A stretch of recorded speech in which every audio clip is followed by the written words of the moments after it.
இஸ்லாமிய மக்களை ஏமாத்துறதுக்காக என்ன வேணுமானாலும் பேசுவாங்க.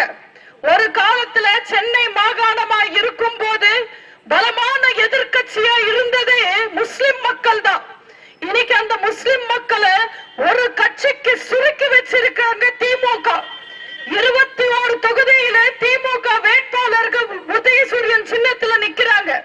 இஸ்லாமிய மக்கள் அதுல எத்தனை பேர் வேட்பாளரா இருக்காங்க? எத்தனை வாரியத்துக்கு முஸ்லிம் தலைவர்களோ முஸ்லிம் இயக்கத்தில இருந்து வந்தவங்களோ இன்னைக்கு தலைவரா இருக்காங்க. சமீபத்துல 27 பப்ளிக் ப்ராசிக்யூட்டர்ஸ் நியமிச்சாங்க திமுக. அதுல ஒருத்தங்க கூட முஸ்லிம் கிடையாது.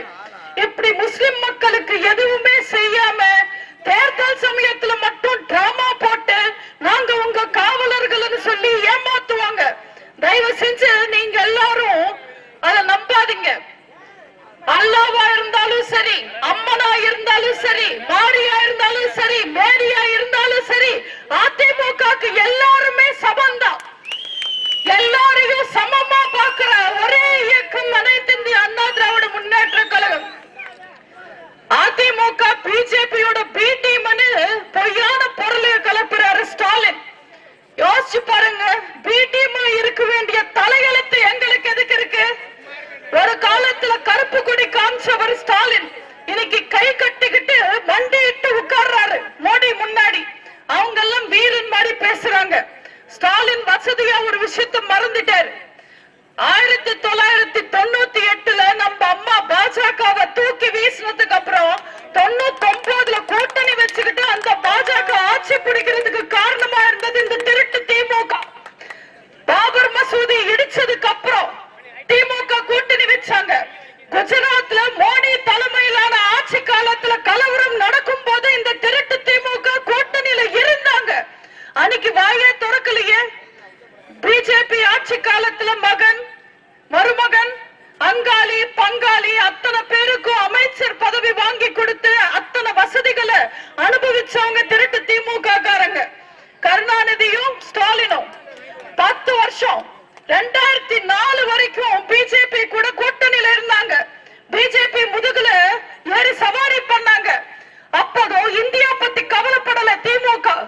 அதுக்கப்புறம் 10 வருஷம் திமுக காங்கிரஸ் முதுகுல ஏறி சவாரி செஞ்சாங்க. அப்போ இலங்கை தமிழர்களை பத்தி கவலைப்படல. மக்களை பத்தி என்னைக்குமே கவலைப்படாம குடும்பத்துக்காக கலெக்ஷன், கரப்ஷன், கமிஷன் அடிச்ச கட்சி திருட்டு திமுக காரங்க. தயவு செஞ்சு அவங்களெல்லாம் நம்பாதீங்க.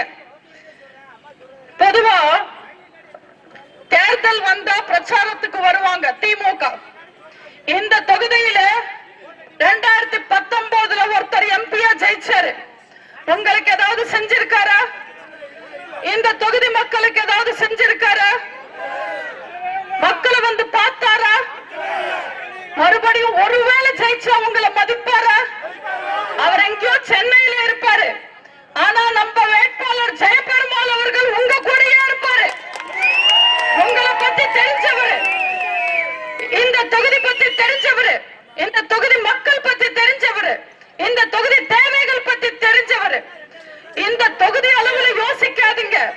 தமிழ்நாட்டை காப்பாற்றணும்னா, தமிழ்நாட்டு மக்களை காப்பாற்றணும்னா, இந்த திருட்டு திமுகவை ஒழிக்கணும்னா ரெட்டாலைக்கு தயவு செஞ்சு ஓட்டு போடுங்க.